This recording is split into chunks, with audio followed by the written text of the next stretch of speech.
Buenas tardes, amigos, amigas. Les doy la bienvenida. Mi nombre es César Bunster. Yo soy director del Instituto de Ciencias Alejandro Lipschutz, director del ICAL.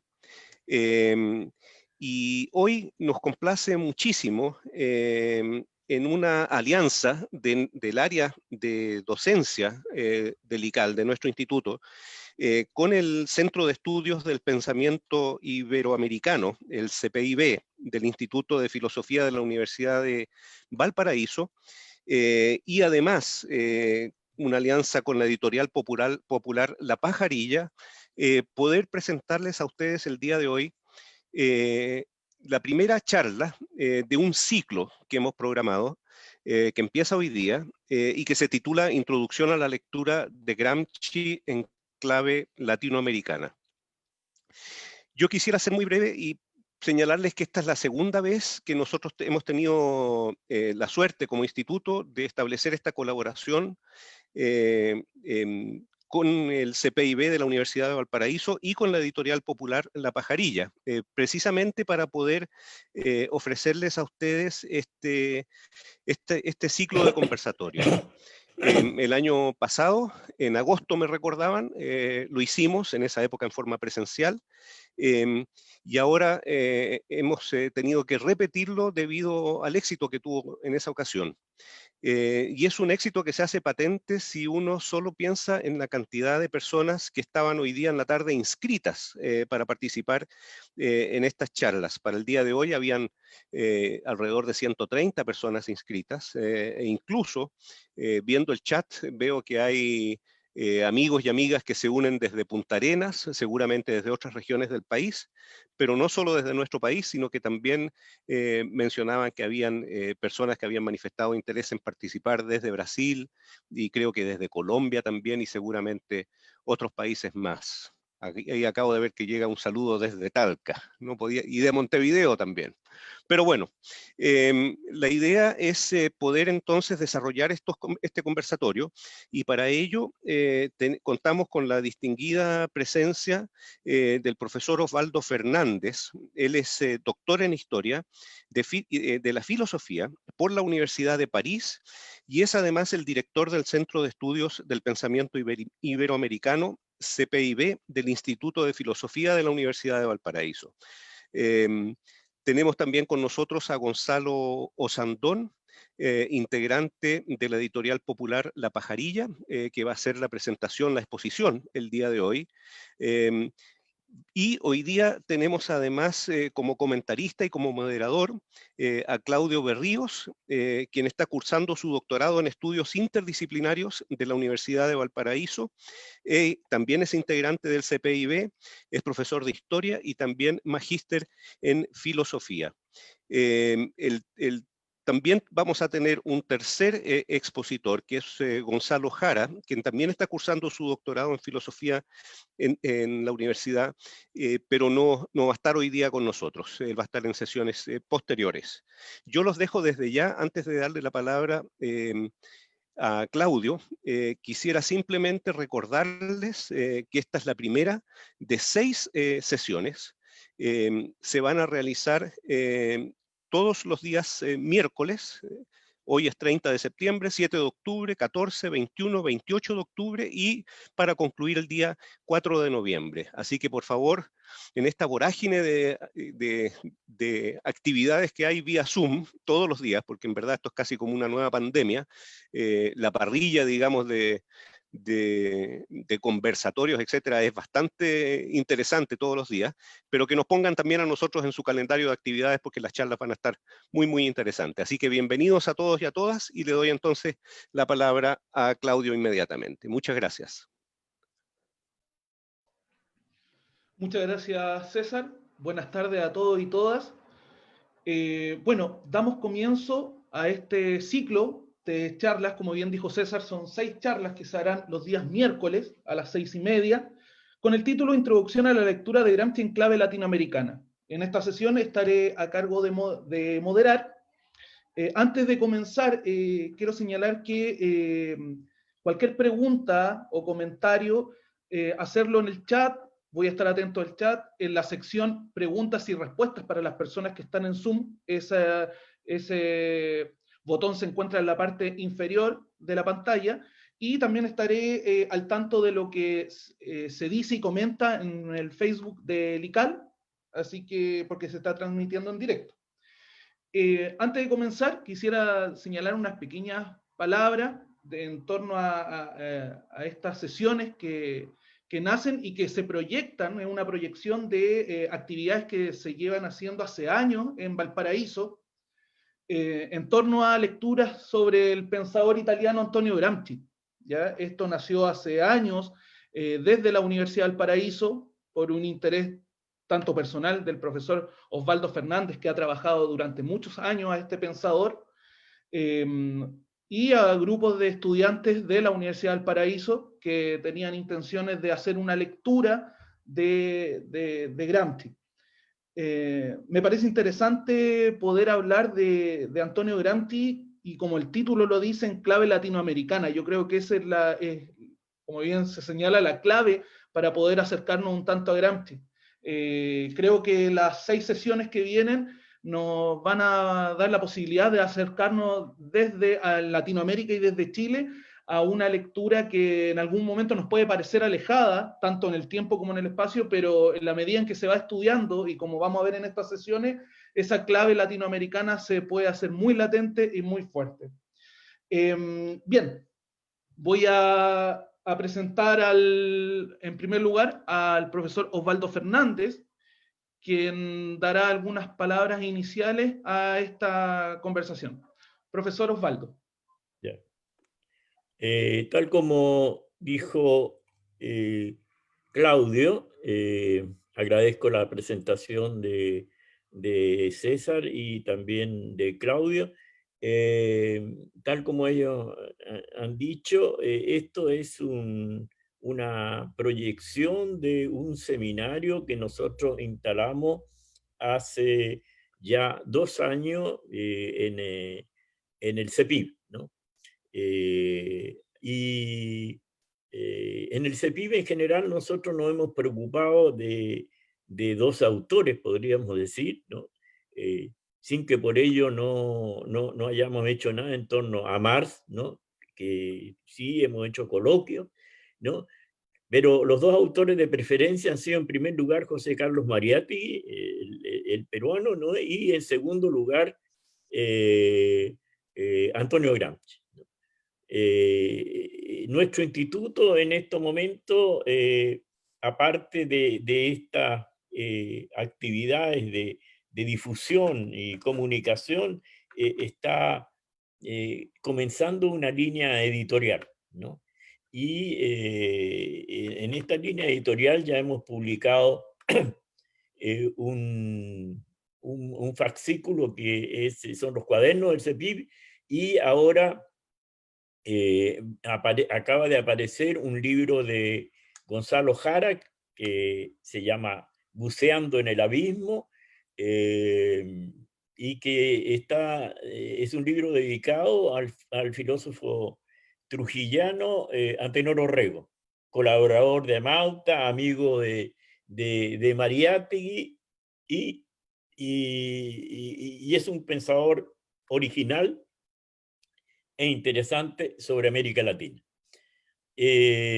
Además de eso, nosotros tenemos en preparación un libro que está por aparecer de Claudio Berríos, ¿no? Sobre el indigenismo en Mariátegui, ¿no? La modernidad arcaica se va a llamar. Y también hay un libro en preparación de Franco Lanata, uno de los participantes del CEPIB, sobre Marx, ¿no? En donde va de la crítica a la religión al problema del fetichismo. Estas actividades entonces son parte del CEPIB, y nosotros estamos muy contentos y agradecidos de poder colaborar junto con el ICAL, que siempre lo hemos tenido como uno o el principal interlocutor de nosotros, ¿no? Entonces, El año pasado hicimos una presentación, el plural está mal usado porque yo no pude venir y fue Gonzalo Osandón que la hizo realmente, ¿no? Y que fueron 3 sesiones sobre Gramsci. Hoy vamos a repetir algunas de esas sesiones, pero vamos a agregar algunos nuevos elementos que hablen sobre los conceptos y sobre América Latina. Nuestra lectura de Gramsci es una lectura a la vez filológica y militante, ¿no? Esas dos cosas conviene tenerlas en cuenta. Es decir, no es una lectura académica, ¿no? Y no es una lectura puramente académica, domesticada de Gramsci, por así decirlo, sino que nosotros estamos leyendo a Gramsci para entender nuestros propios problemas, ¿no? Por eso que la palabra enclave latinoamericana no es un giro literario, sino que es una realidad, ¿no? Vamos a ver justamente en una parte de esta sesión, cuando hablemos del documento Santa Fe, ¿no? Vamos a analizar la lectura que el imperialismo, ¿no? Los asesores del presidente han hecho, del presidente norteamericano, hicieron sobre los problemas latinoamericanos bajo el signo del granchismo como el nuevo peligro para el imperio, ¿no? Entonces, es esa más o menos la tónica, ¿no? En lo que respecta a la parte militante, digamos, es decir, examinar lo que está ocurriendo hoy en Chile bajo categoría gramsciana. Y por otra parte, en lo filológico nosotros nos guiamos, eso lo van a ver paulatinamente ustedes, es una lectura de los autores de la tercera edición, de los intérpretes de la tercera edición de los Cuadernos de la Cárcel, ¿no? Que es la obra en la cual nos vamos a ceñir. Y en donde están los nombres de Gianni Franchioni, principalmente, Giuseppe Cospito, Fabio Frosini, etc., ¿no? Es a la luz de esta lectura que nosotros estamos pensando a Gramsci, ¿no? Sobre las características de la lectura lo iremos diciendo, perdón, sobre las características de nuestra lectura lo iremos diciendo a medida de estas charlas. Bueno, disculpen de haberme extendido un poco, dejo entonces la palabra para darle la palabra a Gonzalo Osandón, que además es sociólogo, por su caso, ¿no? Muchas gracias, profesor Osvaldo.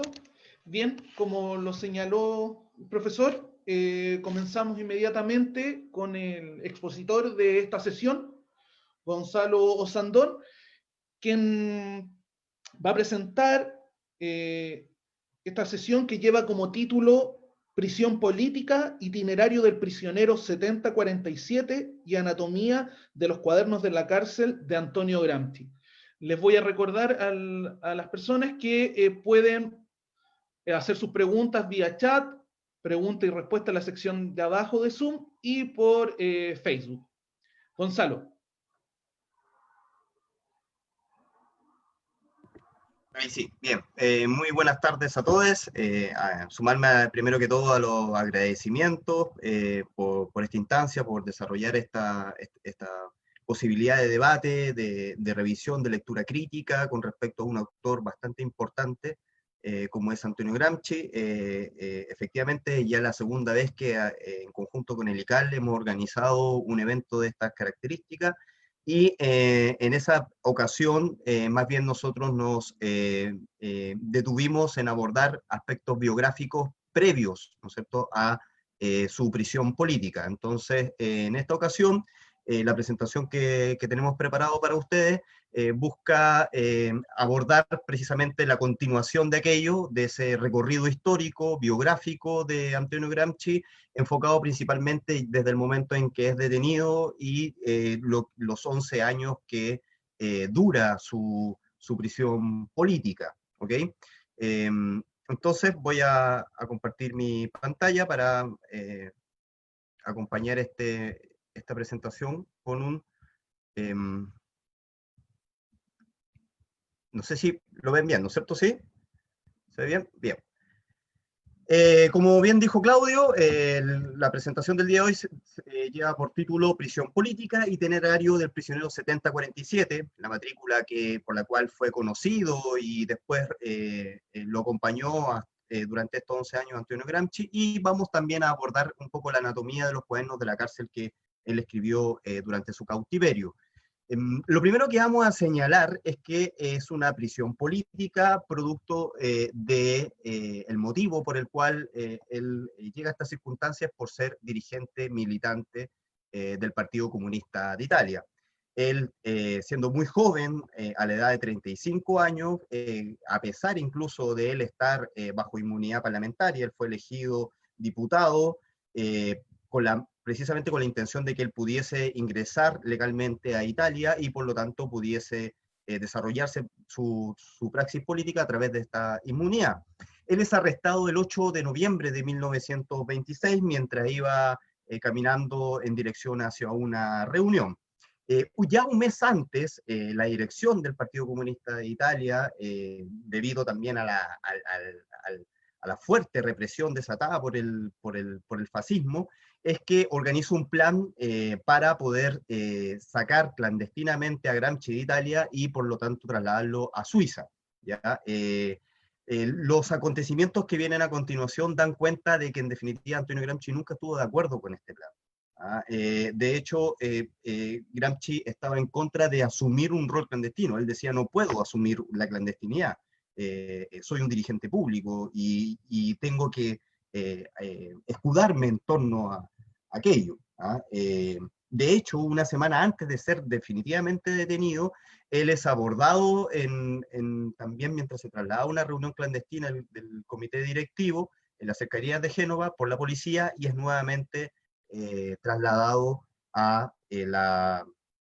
nuevamente a Roma.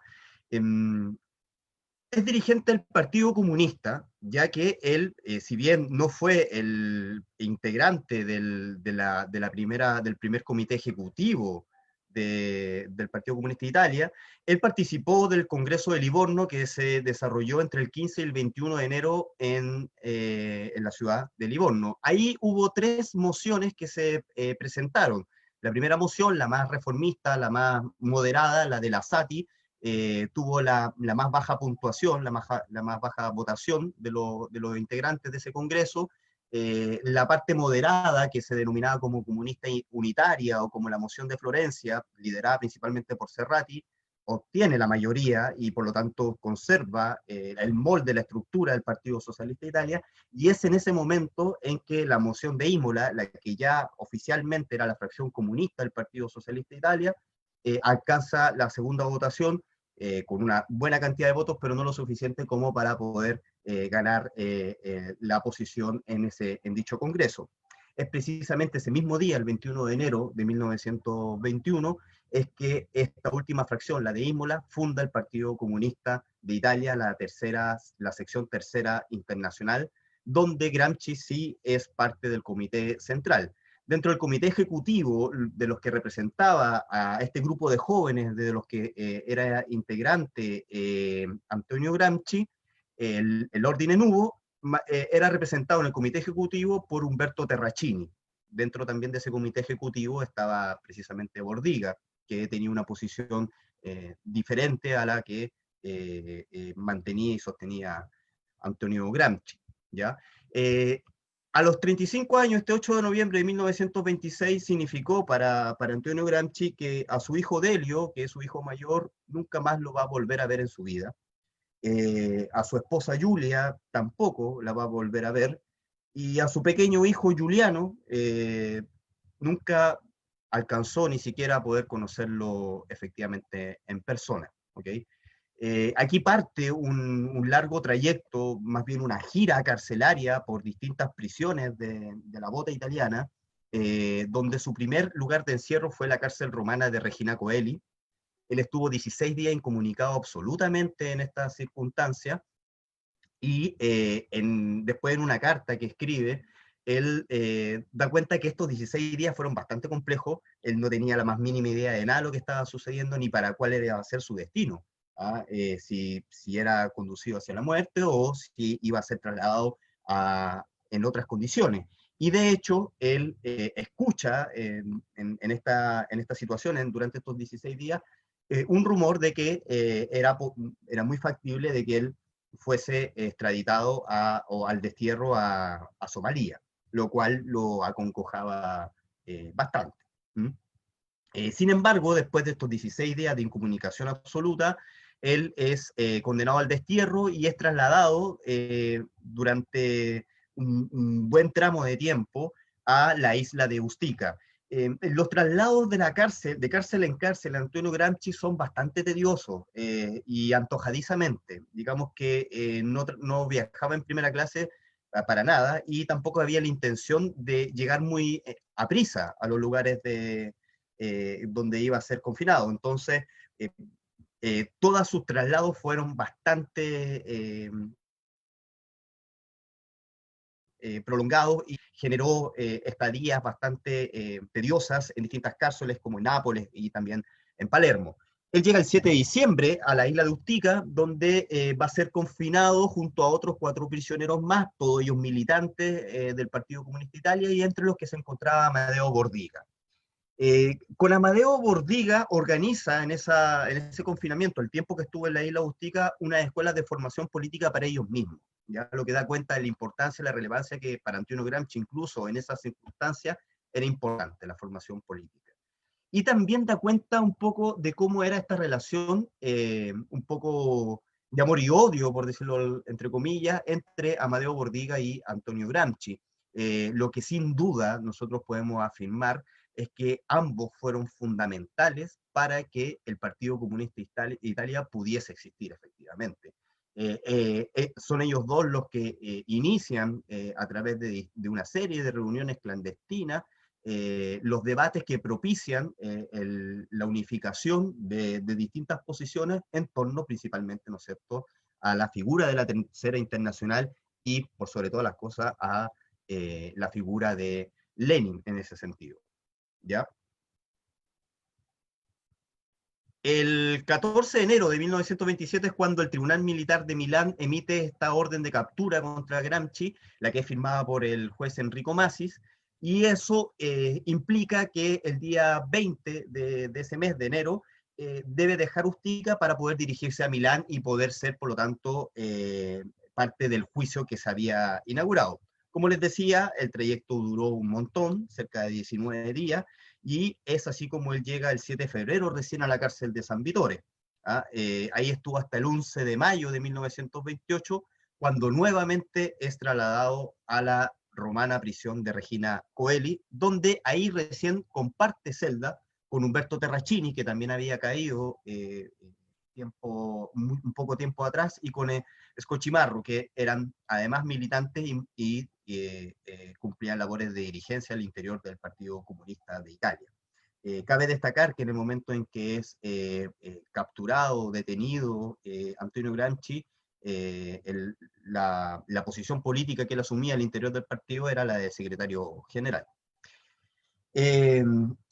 A pesar, ¿no es cierto?, de toda la inquina desatada, ¿no es cierto?, de Mussolini hacia Gramsci, él no deja de lado el objetivo de desmantelar al Partido Comunista de Italia.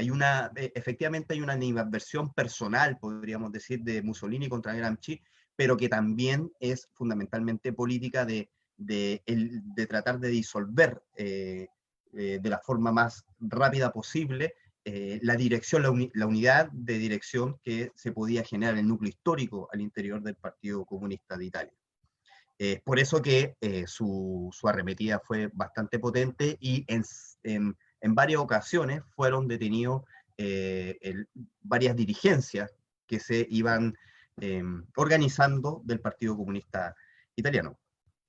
El juicio contra Gramsci en Roma se extiende desde el 1928, el día 28 de mayo, hasta el 4 de junio de ese mismo año. ¿Ya? Durante todo ese proceso judicial es cuando el fiscal fascista Michelis Gros pronuncia esta célebre frase que después se vuelve muy conocida, en la cual él plantea que durante estos 20 años, los que es el condenado, él es condenado a 20 años, 4 meses y 5 días, que durante esos 20 años lo que debiese hacer el régimen fascista es impedir, por sobre todas las cosas, ¿no es cierto?, que el cerebro de Gramsci sea capaz de funcionar.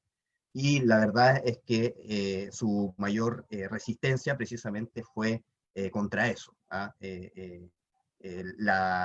En todo momento él se esmera, ¿no es cierto?, en evitar que esta condena efectivamente implique un bloqueo de su pensar. Bien, después de una revisión médica, ¿no es cierto?, él es trasladado a la Casa Penal Especial de Turi, en Bari. ¿Ya? Él sale el 8 de julio de Roma y es trasladado prolongadamente por 12 días, él llega recién el 19 de julio, y es ahí, en la cárcel de Turi, donde él recibe la matrícula 7047, con la cual se va a identificar carcelariamente a lo largo de toda su prisión. Es así como él debe firmar las solicitudes y los demás trámites que él iba adquiriendo. Además también, él desde inmediatamente, apenas es recluido, él solicita poder escribir al interior de su prisión, lo cual es inmediatamente negado, y a pesar de aquello insistía constante y reiteradamente, hasta que recién, en enero de 1929, en la cárcel de Turi, obtiene recién el permiso para escribir en su celda. Todos los prisioneros tenían el derecho a poder escribir una cierta cantidad de cartas que enviaban a sus familiares principales, ¿ya? Pero nadie tenía el derecho a escribir en su celda. Entonces, solamente se le dio el beneficio exclusivo a Antonio Gramsci de que pudiese escribir, precisamente con la clara intención de sembrar la cizaña entre sus propios compañeros y por lo tanto también generar una cicatriz profunda al interior de la dirección del Partido Comunista de Italia. De hecho, se cuenta por ahí que fue precisamente Benito Mussolini quien fue la persona que toma esta decisión precisamente para atacar a la dirección del Partido Comunista Italiano. Quisiera compartir con ustedes un breve trocito de una película que recomiendo ver a todas las personas que estén interesadas con la biografía, la historia de Antonio Gramsci. Es una película que lleva por título Diarios de Cárcel, está disponible en YouTube, es del año 1977, es una película que, una gran producción italiana, que implicó una extensa investigación con respecto a su vida, y hay un trocito que quisiera compartir con ustedes de esta película, que da cuenta de cómo fue que se tomó la decisión de que Gramsci pudiese efectivamente poder escribir, ¿ok? Para eso voy a compartir mi pantalla y espero que se escuche el audio. Ma sì, caro Novelli. Eccellenza. Oh, non verranno mai fuori. O se verranno fuori sarà fra 30 anni, 40. Archeologia, e non avranno senso. E poi potremo sempre sequestrarli questi quaderni, no? Eccellenza Bocchini, ma avere costantemente a disposizione carta e Dia penna... retta a me. Se un detenuto vuole corrispondere clandestinamente con l'esterno, lo fa con o senza penna. Magari con le unghie dei piedi. Ma questo forse lo facilita. Lo facilita, anzi lo distoglie. Se fosse scoperto perderebbe un bel po' di privilegi il nostro Gramsci. E lui non è uno stupido, lo sa che cosa rischia. La casa penale per ammalati, la cella singola, i libri e adesso anche il permesso di scrivere e di ricevere indumenti e viveri dalla famiglia. Dalla famiglia. Una famiglia un po' impastrocchiata. Una cognata che gli fa da moglie. Una moglie che se ne sta beatamente in Russia. Ma perché il ragionier Musilli non dice ai guardiani che curassero un po' questa fontana, eh? Mi ci stringe il cuore. E ci vorrebbe così poco. E invece, niente. Mi corre l'obbligo di insistere. Il Gramsci riceve spesso in carcere la visita della Schucht. È facile in questi casi trasmettere un biglietto, uno scritto. Comodo. Basta allungare una mano. Se il Gramsci allungasse una mano verso la Schucht, sarebbe per ben altro motivo. Da quanti anni non vede una donna, scusi? Dal momento del suo arresto sono circa 3 anni. E dopo 3 anni chiuso in galera, lei mi capisce, no? Eccellenza. Facciamolo pure scrivere questo Gramsci. Tanto poi cadono tutti nell'onanismo. Letterario, si intende. Anzi, facciamo circolare discretamente la voce che lo trattiamo con i guanti. Qui non infierisce nessuno. È sempre stata la mia convinzione, neutralizzarli e basta. Alla domanda di grazia deve arrivare.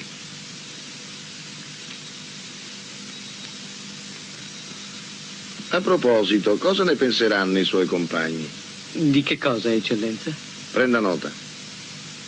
Rifiutare qualsiasi altra domanda di scrivere. Ah. Sì, rifiutare qualsiasi altra domanda di scrivere. A lui sì, e agli altri no.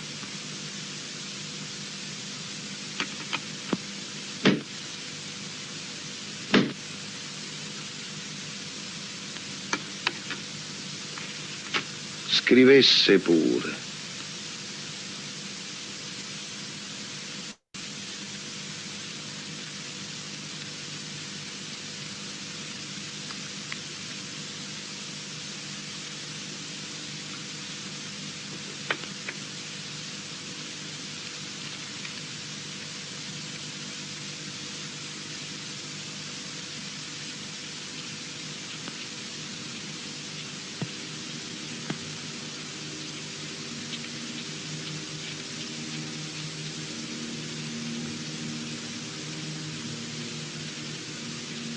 Ho pensato a tanti argomenti. Troppi. È già un segno che non riesco a raccogliermi. Sugli intellettuali italiani si potrebbe fare un libro straordinario che ancora non esiste. Più si credono liberi e al servizio del loro ipotetico genio, più svolgono il ruolo di commessi del potere. Al servizio della Chiesa prima, al servizio delle corti poi. Legati agli altri intellettuali da privilegi economici, corporativi, di casta. È una riflessione sul presente, ma servirà in futuro.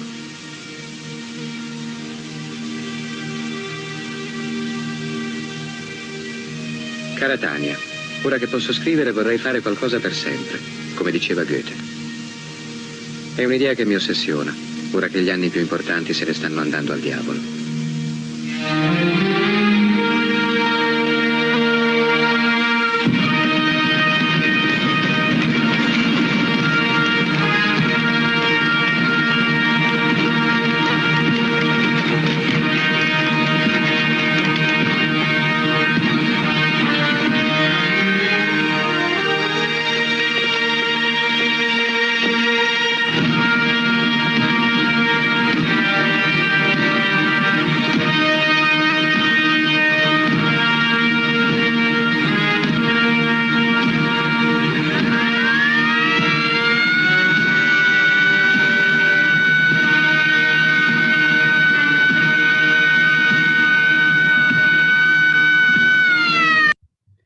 Bien, ese es un pequeño trozo, un fragmento de esta gran producción italiana, donde se refleja cómo Mussolini le otorga este permiso con una clara intención de generar una cizaña, y además también da cuenta de la peligrosidad de Antonio Gramsci para el régimen fascista.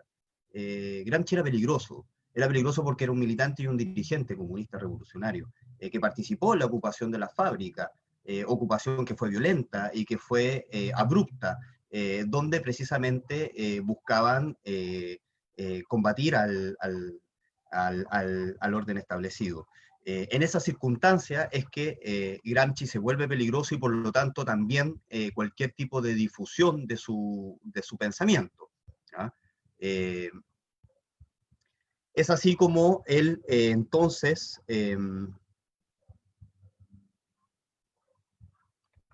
Es así, entonces, como él empieza a escribir el 8 de febrero de 1929. prácticamente después de 2 años, ¿no es cierto?, de haber solicitado por primera vez que lo dejaran escribir. Vale la pena destacar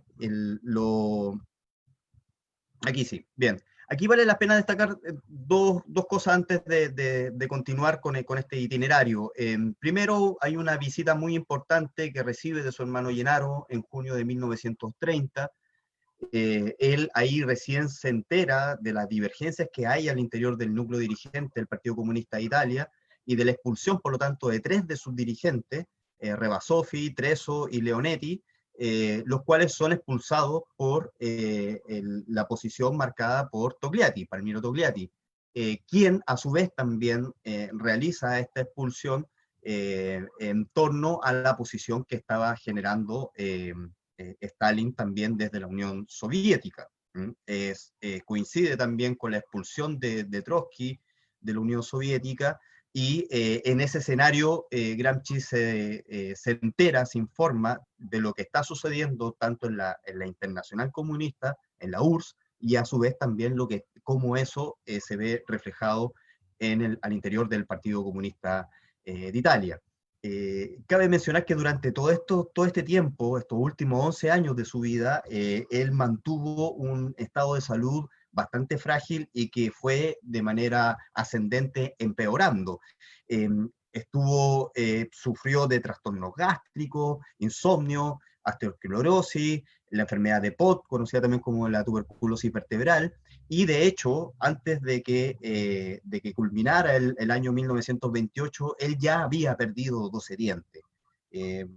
Digamos que los médicos de la cárcel eran fascistas y por lo tanto no tenían ninguna intención en tratar de salvar o de mejorar las condiciones de vida y de salubridad de este prisionero y de cualquiera. La situación era bastante compleja. En agosto de 1931, de hecho, él sufre su primera crisis, lo cual lo deja profundamente debilitado, lo cual se refleja en este extracto de una carta que le escribe a Tania, su cuñada, el 17 de agosto de 1931. Él relata esta historia del siguiente modo: a la 1 de la mañana, el 3 de agosto, precisamente hace 15 días, tuve de repente un vómito de sangre. No se trató de una auténtica hemorragia continuada, de un flujo irresistible, como he oído describir de otros. Sentía un gorgoteo al respirar, como cuando se tiene catarro.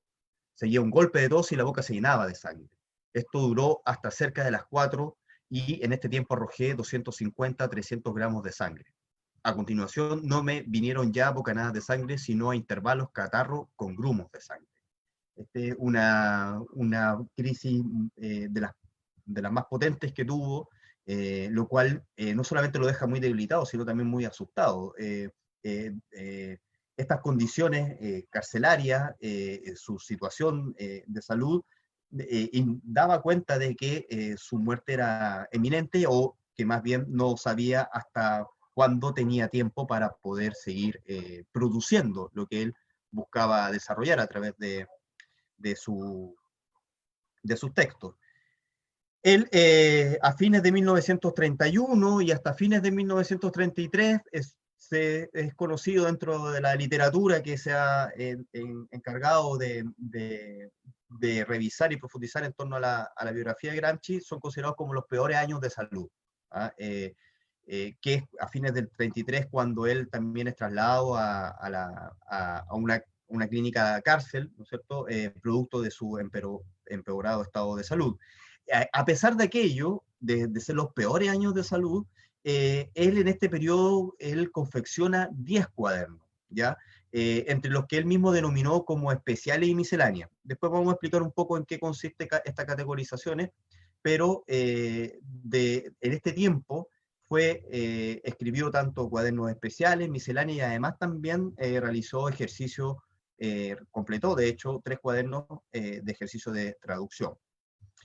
En marzo de 1933 vuelve nuevamente a sufrir una muy grave crisis, muy potente, acompañada también con delirios, con estados de alucinación, lo que da cuenta de que el malestar físico, que estaba bastante malogrado, se ve incrementado además también por un padecimiento psicológico.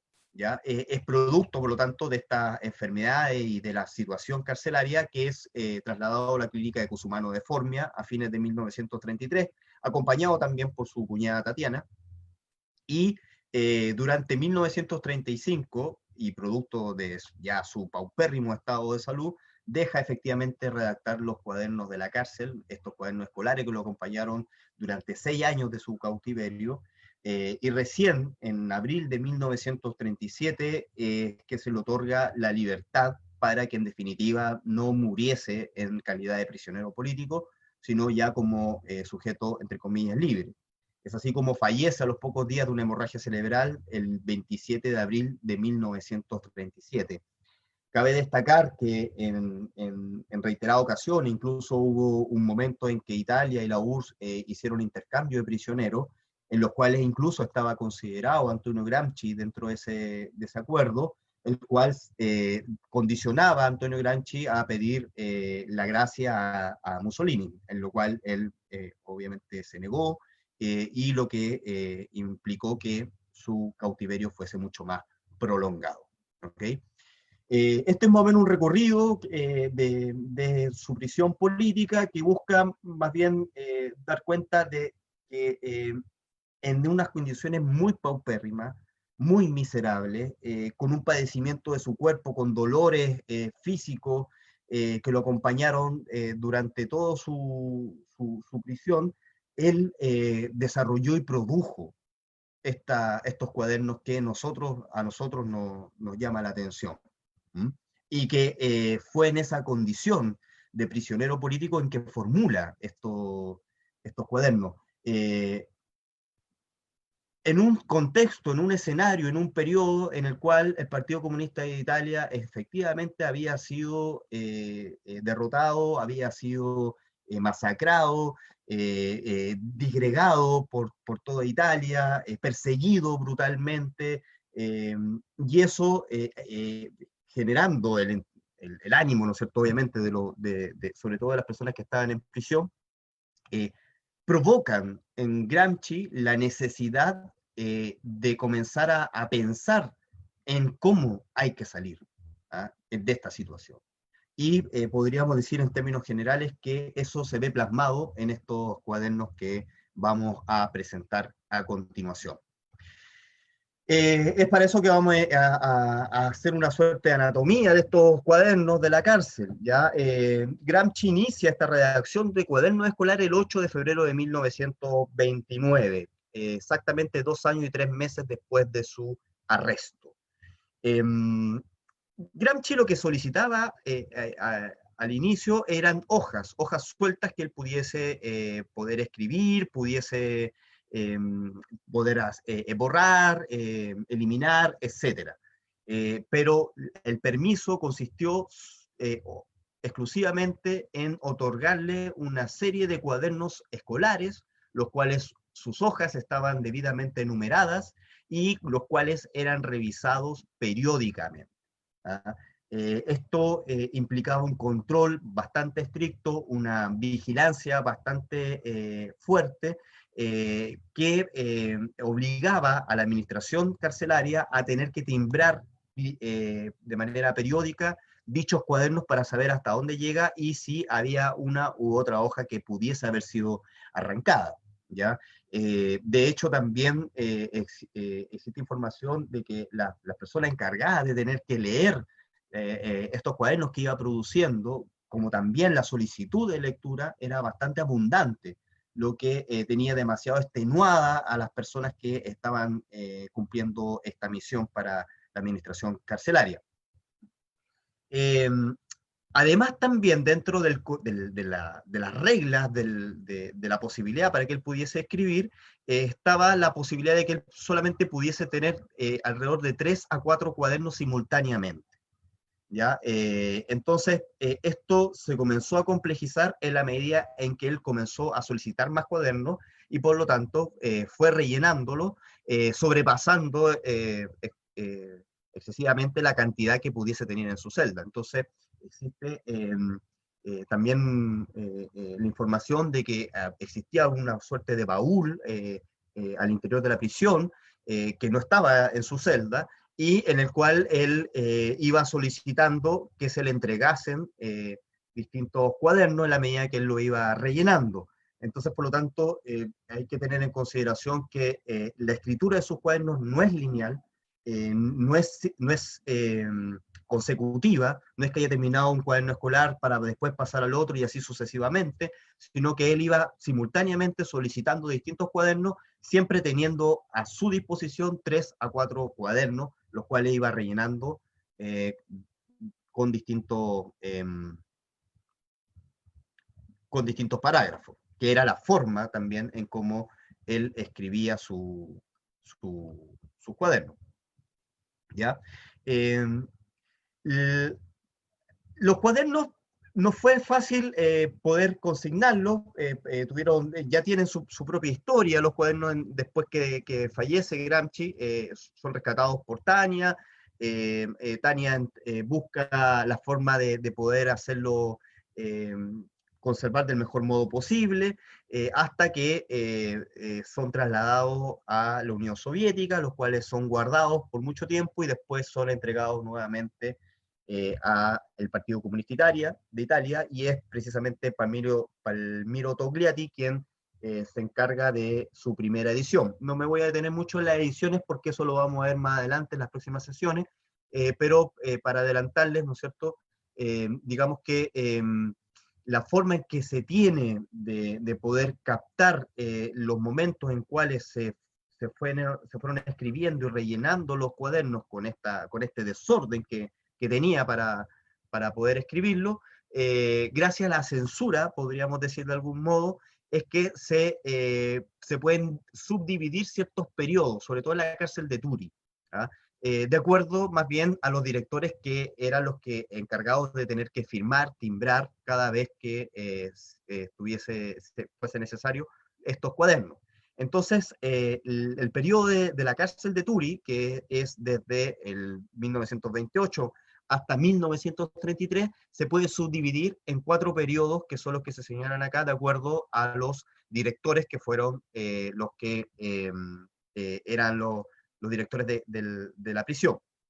Así es como son conocidos el primer periodo de Turi, como los cuadernos de Parmigiani, a propósito del apellido del director, que son aquellos cuadernos que él redactó entre el 19 de julio de 1928 hasta febrero de 1929.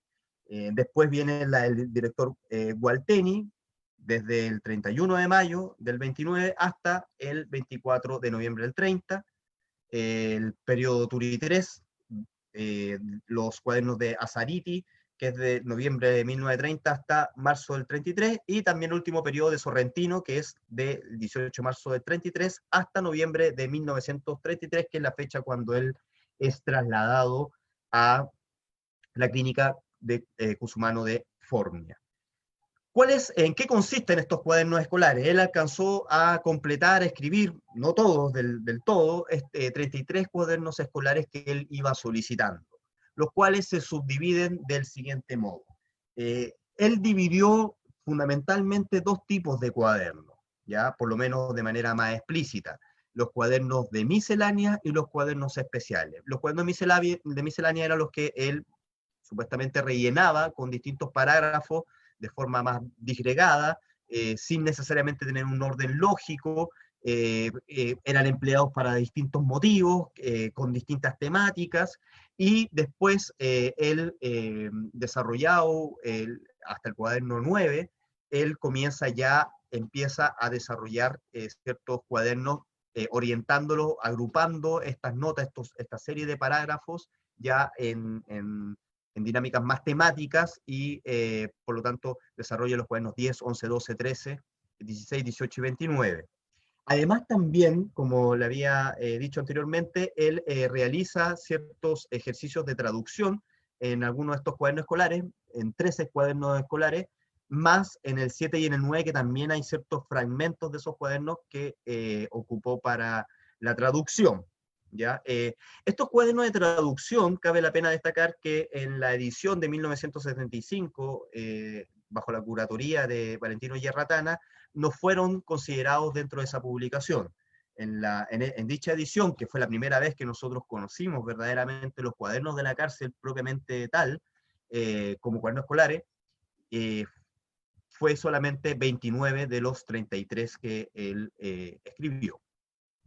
¿Ya? Él desarrolló una suerte de tipología de los parágrafos, Antonio Gramsci, con respecto a sus propios cuadernos. Ahí podemos evidenciar más bien 3 tipos de parágrafos. Esta tipología no es una tipología desarrollada por Gramsci, sino que por la curatoría de Valentino Yerratana, pero eran 3 estilos que tenía Gramsci de redactar. Es así como se dividen, se taxonomizan del siguiente modo. Los textos A son textos, parágrafos que fueron redactados en una primera ocasión.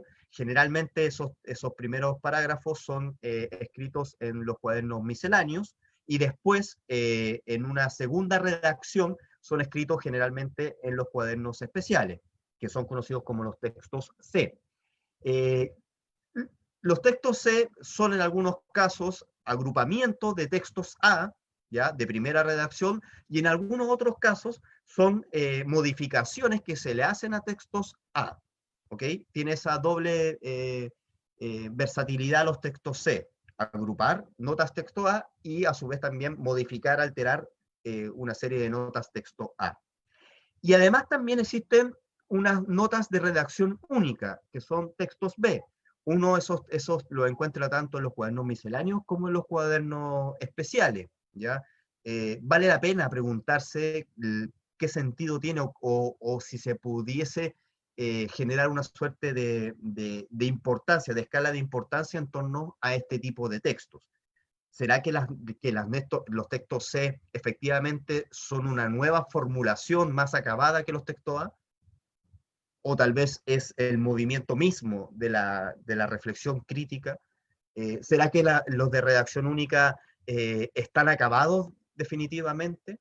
¿O será que en definitiva el pensamiento de Gramsci es un pensamiento que no tiene por dónde decir límites o finitud, ¿ah? Sino que buscan precisamente oscilar permanentemente en el movimiento de la crítica misma?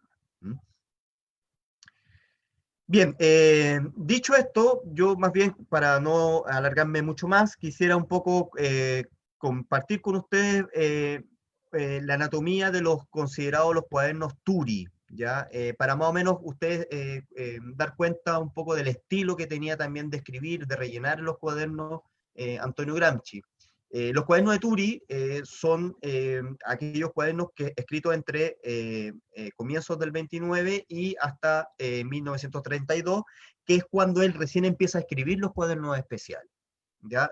Yo me voy a enfocar principalmente en esta presentación tan solo a los cuadernos de Turi para graficar un poco cómo fue que él recibió estos cuadernos y cómo los fue completando, ¿ya?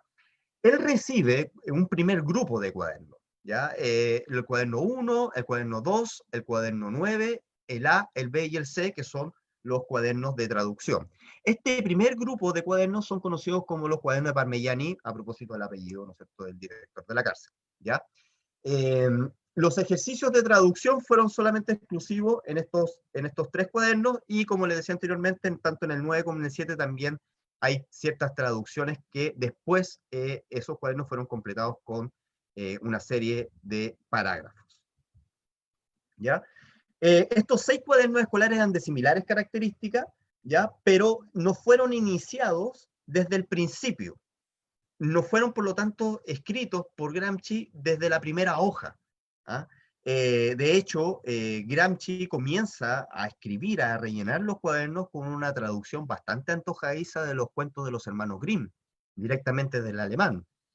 A solicitud de un sobrino de Antonio, él traduce estos cuentos de los hermanos Grimm, pero no satisfecho con aquello, comienza a modificar y a alterar aquellos aspectos que consideraba escolásticos propios de la religión católica, y los comenzó a cambiar por elaboraciones propias de su pensamiento. Entonces hay una traducción efectivamente antojadiza a los cuentos de los hermanos Grimm, que justo parte en la mitad del cuaderno A. ¿ah? Entonces deja la primera parte en blanco y justo en la mitad, en adelante, inicia esta traducción. En el cuaderno 9, él empieza con las traducciones también a la mitad, las traducciones rusas de poesía y algunos cantos populares, también en ruso, ¿ya? Y en el cuaderno C, él inicia una traducción de poemas y de escritos desde de Goethe, además también de unos ejercicios de traducción de la lengua inglesa, ¿ya? Entonces, son 5 cuadernos los que son iniciados simultáneamente durante el año 1929. Solamente el cuaderno B es el que inicia recién en el año 1930. Y es terminado, ¿no es cierto?, junto con el cuaderno C en 1931. El cuaderno 2 es un cuaderno bastante singular, ¿ya? Es titulado por Gramsci como Miscelánea 1, y cumple una función bastante importante. Él a través de ese cuaderno va incorporando notas de carácter bibliográfica, comentarios sobre lecturas que ha ido realizando o de cosas que él se va acordando de lecturas que hizo previo a la prisión. ¿Ah?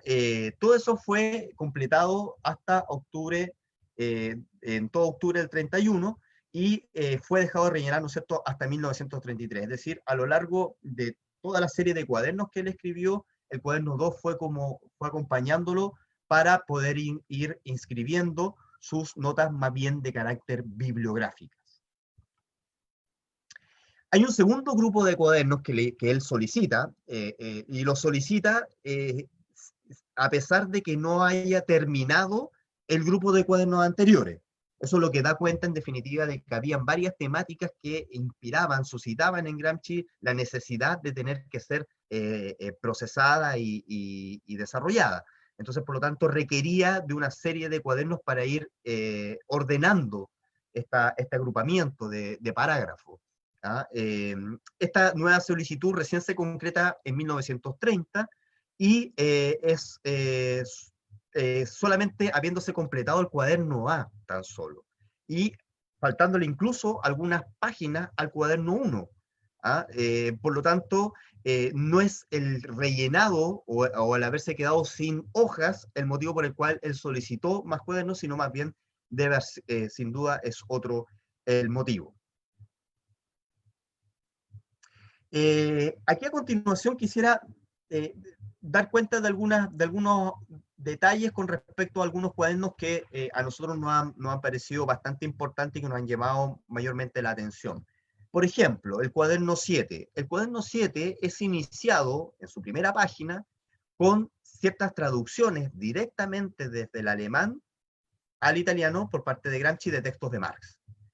Los textos que fueron traducidos por Gramsci y que no fueron considerados dentro de la edición de Yerratana son los siguientes: la tesis sobre Feuerbach, el prólogo a la contribución de la crítica a la economía política, el manifiesto del Partido Comunista, burgués y proletario, exigencia de la política antes de 1848, trabajo asalariado y capital, sobre la cuestión judía, la Sagrada Familia, sobre Goethe, el trovador y la carta a su padre, escrita el 10 de noviembre de 1837.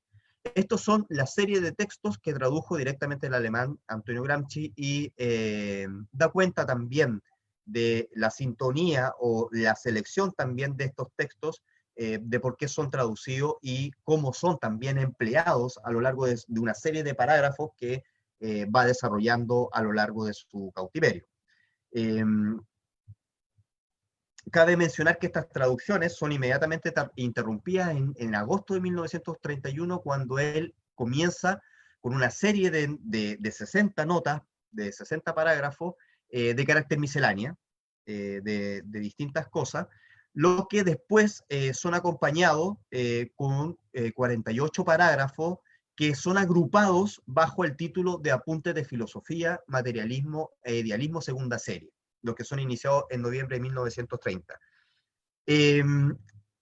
Este agrupamiento de notas, de parágrafos que llevan este título, Apuntes de Filosofía, Materialismo e Idealismo, son 3 series, las que inicia en el cuaderno 4. ¿Ya? Él ahí inicia la primera serie de estos Apuntes de Filosofía en octubre de 1930, y después son culminados en una tercera serie en el cuaderno 8, ¿ya? Donde están agrupadas 80 parágrafos con respecto también a este título.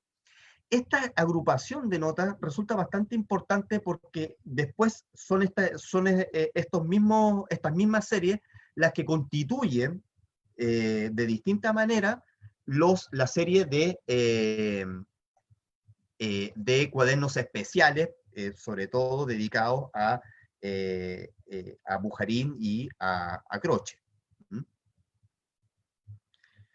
Y por último, una tercera serie de cuadernos que son conocidos como los cuadernos de reemplazo. ¿Por qué son conocidos como cuadernos de reemplazo? Porque justo Parmigiani, o el director que está en ese momento, en ese entonces, renuncia o me parece que muere, y por lo tanto es reemplazado por un nuevo director que es bastante transitorio, y por lo tanto es por eso que le entrega estos cuadernos, el cuaderno 5, 6 y 8, que tiene una firma bastante ilegible, son denominados como los cuadernos de reemplazo, ¿ya? Estos cuadernos fueron requeridos una vez que Gramsci completa el cuaderno 3 y comienza también a registrar ya los apuntes de filosofía en el cuaderno 4, lo que motiva efectivamente a Gramsci a darse cuenta que esta serie de apuntes por lo menos tendría que ser desarrollado en más cuadernos en adelante, ¿ya? Y que estos apuntes de filosofía terminan de ser escritos, ¿no es cierto? Comienzan a ser escritos en el cuaderno 8 en 1931, y se data que a inicios de 1932 es cuando Antonio Gramsci inicia los cuadernos especiales. Dentro de los periodos de la prisión, por lo tanto, podríamos decir que Antonio Gramsci durante 1929 y 1931 produjo alrededor de 10 cuadernos. Durante el periodo de 1931 y 1932 produjo otros 10 cuadernos, tanto los misceláneos como los cuadernos especiales. Y el periodo que va de la clínica de Formia, a finales de 1933 hasta 1935, que es cuando deja de escribir, él desarrolla 12 cuadernos, los cuales deja en la gran mayoría inconclusos, incompletos, debido a sus condiciones bastante graves de salud. Este es un poco el itinerario, la anatomía de los cuadernos de la cárcel. La intención de esta presentación ha sido entonces el poder dar cuenta de este estilo, o comenzar a introducirnos más bien de este estilo de pluma que tiene Antonio Gramsci, y cuáles son sus verdaderas intenciones que motivan, a pesar de su grave estado de salud, a producir esto. Hay una necesidad por parte de él, hay algo ahí que no lo deja tampoco tranquilo, y que siente la imperiosa pasión, ¿no es cierto?, de producir para poder continuar este trayecto en su condición de revolucionario. Un sujeto, un dirigente, un militante comunista, revolucionario, que durante toda su vida tuvo esa consecuencia. Lamentablemente, después, la forma en como nosotros conocimos la escritura de Antonio Gramsci, o cómo la fuimos encontrando generalmente, me refiero a finales de los 70, comienzos de los 80, es a través de una clave socialdemócrata. Es Noberto Bobbio, uno de los principales artífices del revisionismo en el eurocomunismo, junto con los esfuerzos, ¿no es cierto?, desarrollados en Francia, lo que comienzan a utilizar de manera bastante distante, ¿no es cierto?, a lo que son legítimamente el planteamiento y la posición de Gramsci, utilizan estos escritos de Gramsci de manera bastante segmentada, sacada de contexto, y son utilizadas para validar, para legitimar la socialdemocracia, y en definitiva dar una muestra de una suerte de Gramsci democrático.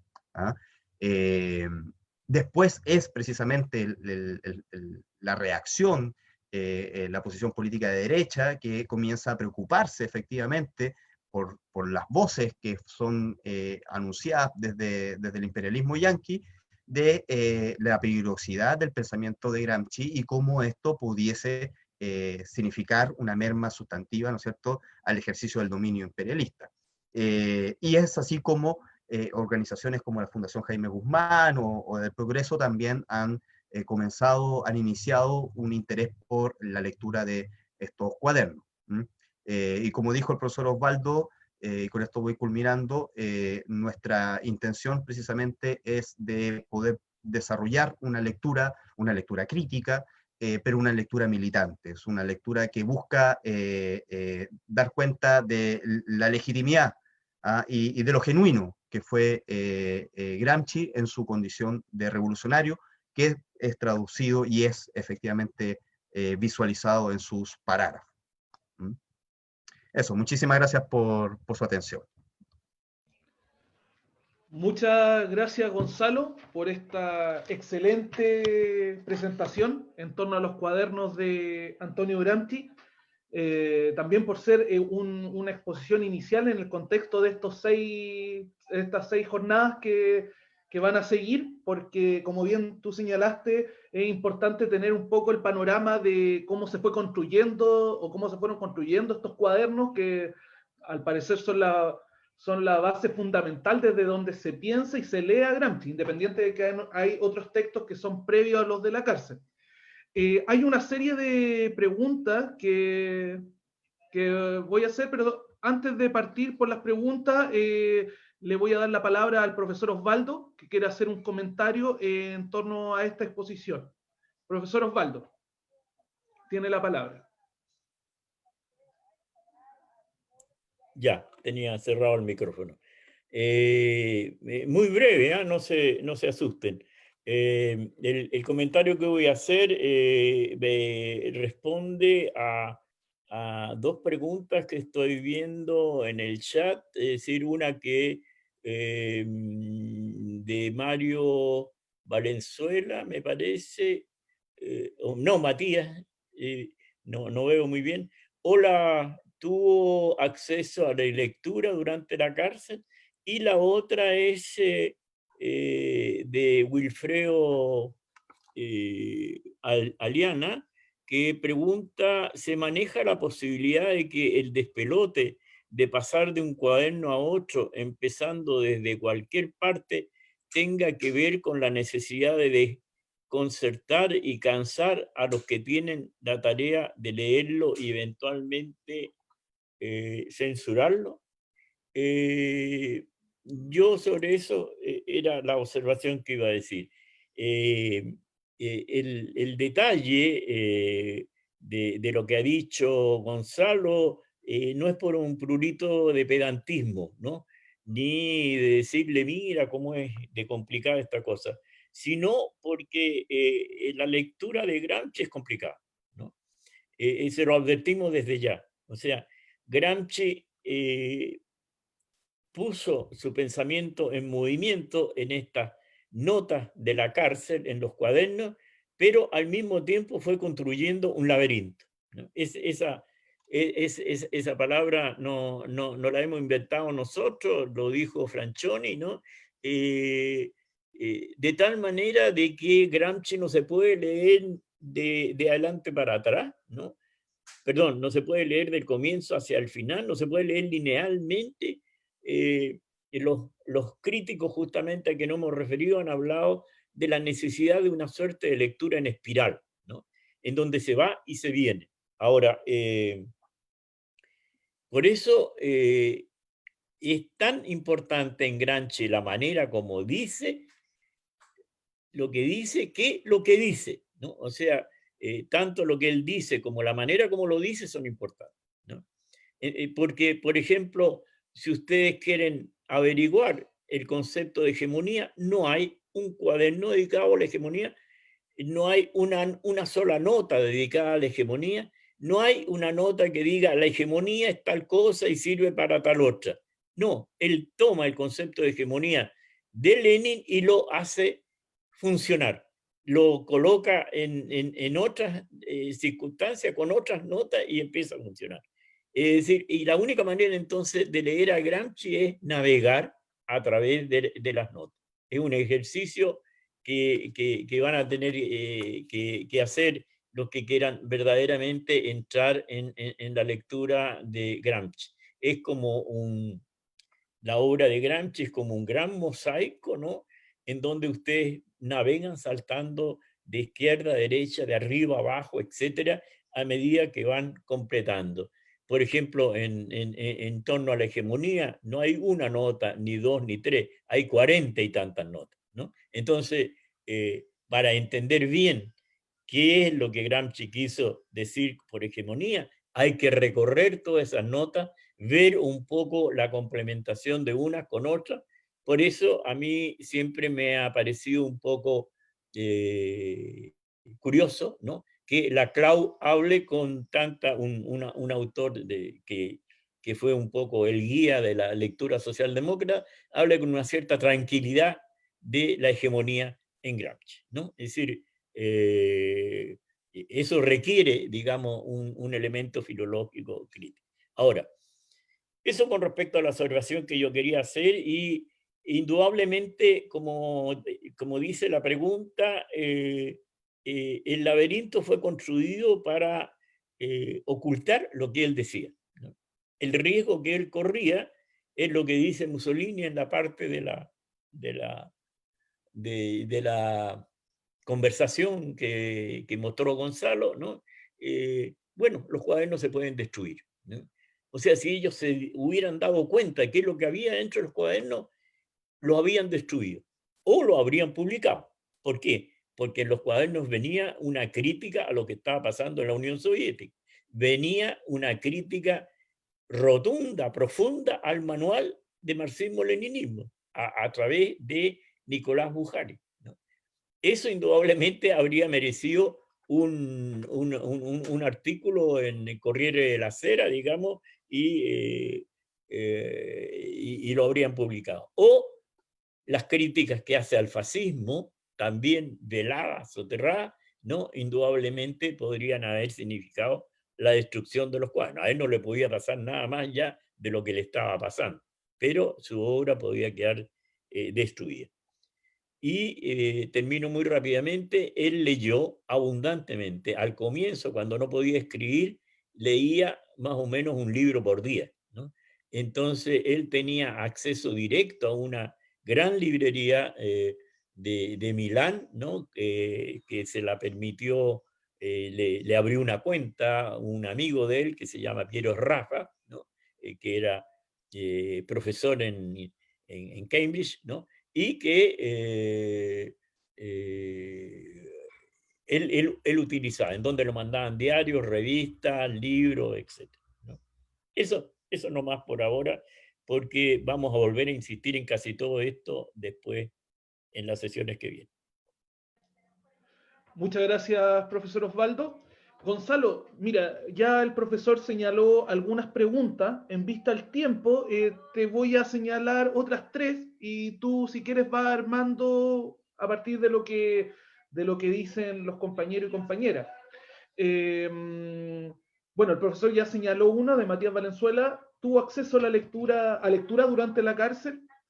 Wilfredo hizo 2 preguntas. La primera, ¿hay obra de Bórdiga que se pueda consultar? Y también preguntó, ¿se maneja la posibilidad de que el despelote de pasar de un cuaderno a otro, empezando desde cualquier parte, tenga que ver con la necesidad de desconcertar y cansar a los que tienen la tarea de leerlo y eventualmente censurarlo? Y últimas 2 preguntas, una que le hizo al comienzo Samuel Riquelme, que colocó, en vista de los 50 años de la Unidad Popular, ¿cómo se vincula lo que Gramsci llama guerra de posición con la postura adoptada por la izquierda chilena después de 1956 y el Congreso número 20 del Partido Comunista Soviético?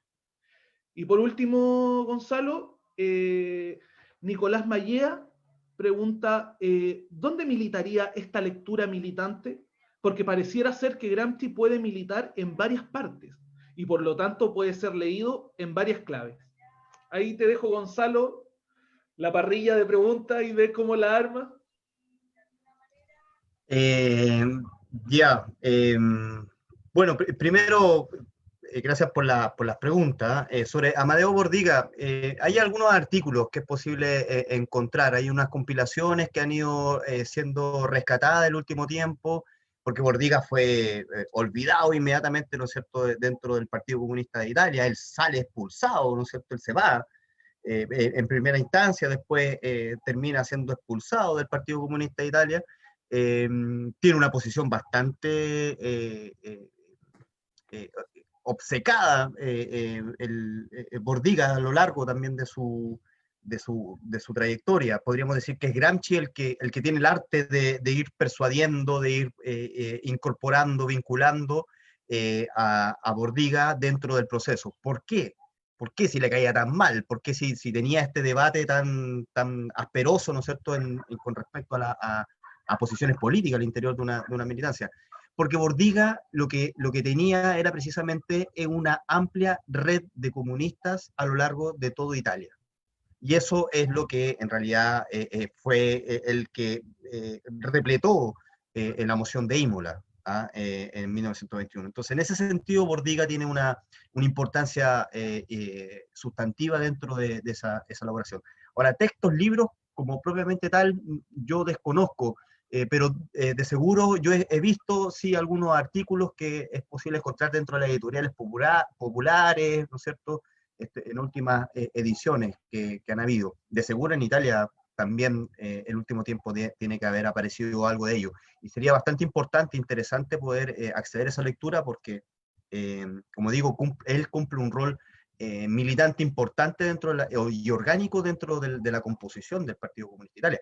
No por nada, Bordiga es uno de los integrantes del primer comité ejecutivo que funda el PSDI, junto a Terracini, que compartía estas posiciones, que en algún momento incluso fueron denominadas como abstencionistas, por la posición que tenía con respecto a restarse del proceso electoral.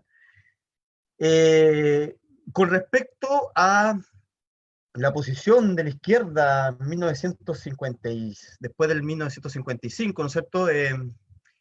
Miren, la verdad es que es una pregunta difícil, ¿no es cierto?, de responder y hacerse cargo, ¿no es cierto?, de toda la posición de la izquierda, cuando la posición de la izquierda, ¿no es cierto?, y los que se sentían izquierda en ese tiempo, ¿no es cierto?, y los que no se sentían izquierda, pero que así se asumían, ¿no es cierto?, dentro de un proceso transformador o revolucionario, ¿no es cierto?, es un poquito complejo en ese sentido, pero quisiera aprovechar esa pregunta de repente para poder clarificar un poco esta dinámica de la guerra-posición, guerra-movimiento.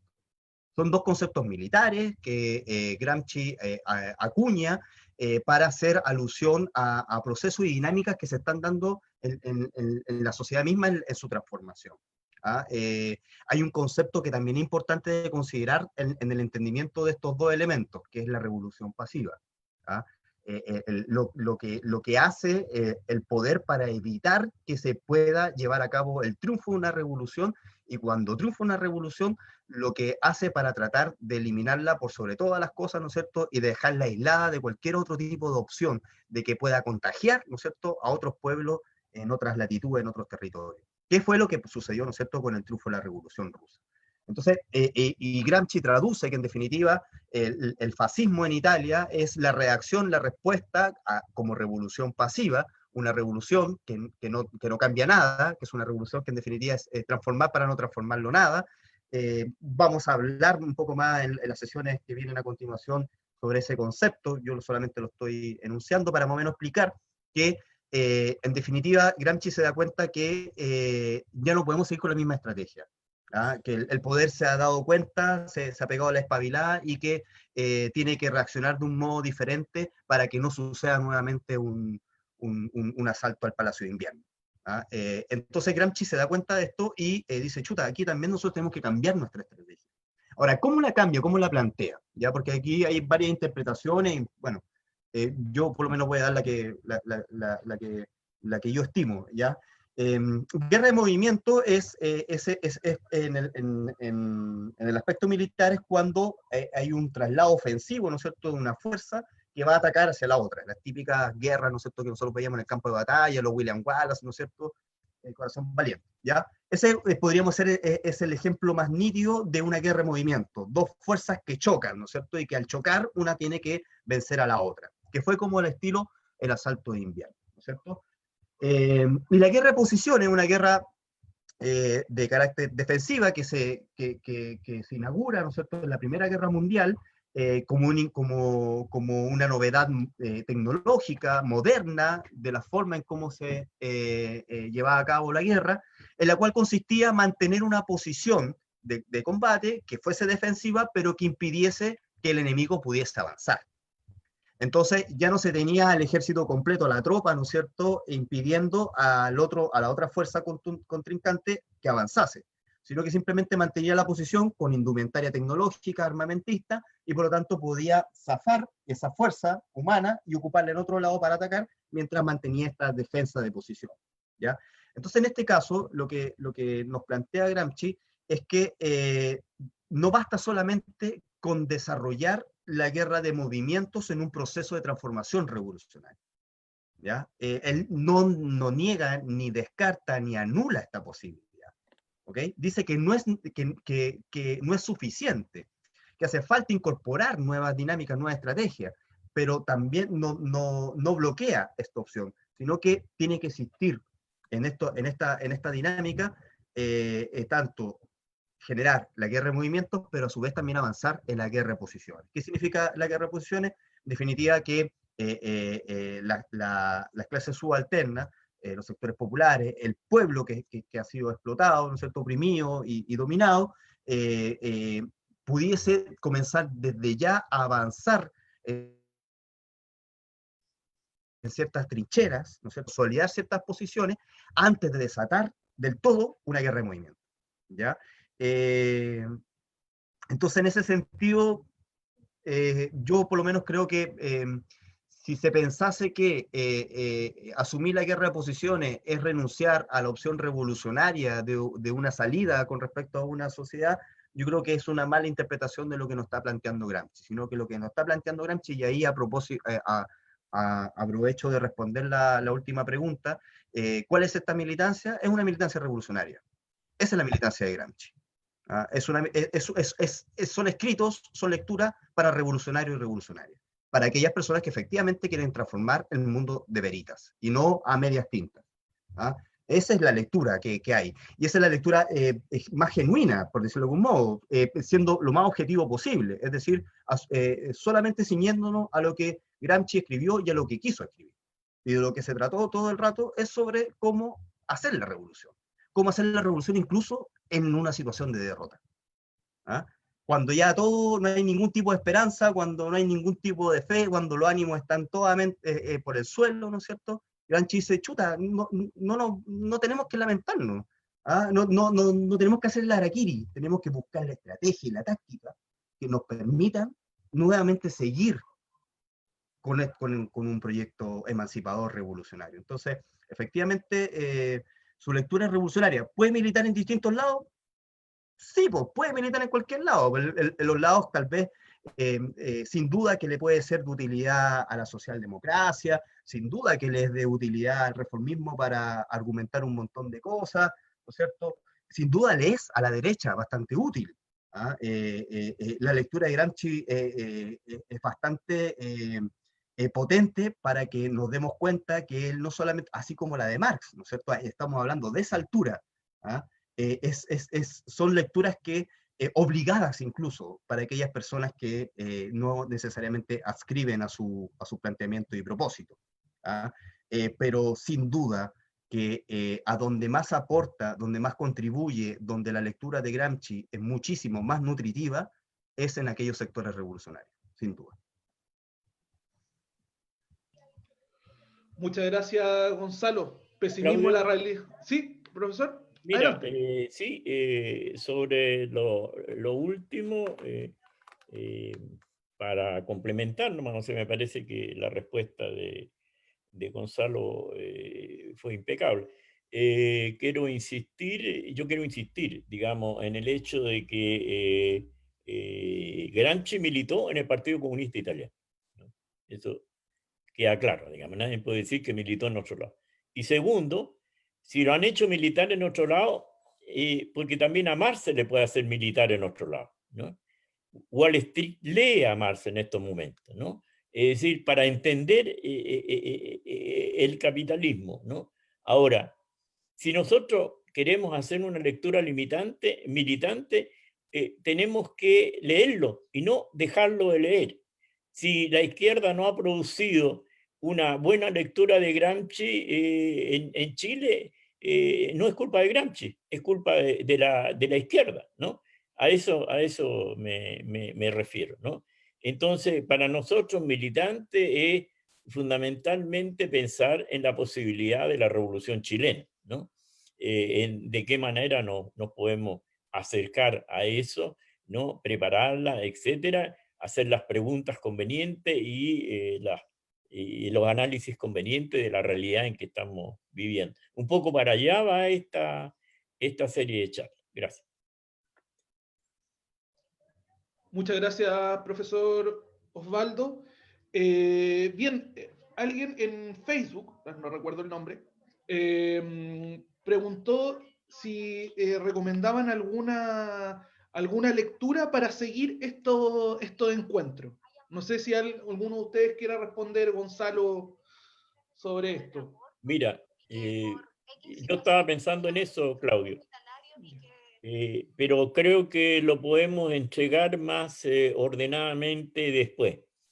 Pero a medida que Gonzalo exponía, yo pensaba, lo que nosotros recomendamos es leer algunas notas, ¿no? Hay notas que tienen varias páginas, ¿no? Por ejemplo, del cuaderno 1, la nota 44. Esto lo vamos a presentar después por escrito para que lo vean. Del cuaderno 13, la nota 1, perdón. Del cuaderno 1, la nota 44, ¿por qué? Porque se refiere al resurgimiento de donde, que es el momento histórico italiano que Gramsci analiza para deducir muchas de sus categorías políticas, ¿no? El cuaderno, la nota 1 del cuaderno 13 es importante porque ahí elabora la teoría del príncipe nuevo, es decir, del partido político que él plantea como el partido político revolucionario. La nota 2 del cuaderno 16 es, que se llama Cuestiones de método, es una nota en donde él hace un retrato teórico de Marx. Y en la nota 12 del cuaderno 11, ¿no? Si no me equivoco, él desarrolla extensamente una proposición que dice lo siguiente: todos los hombres son filósofos, ¿no?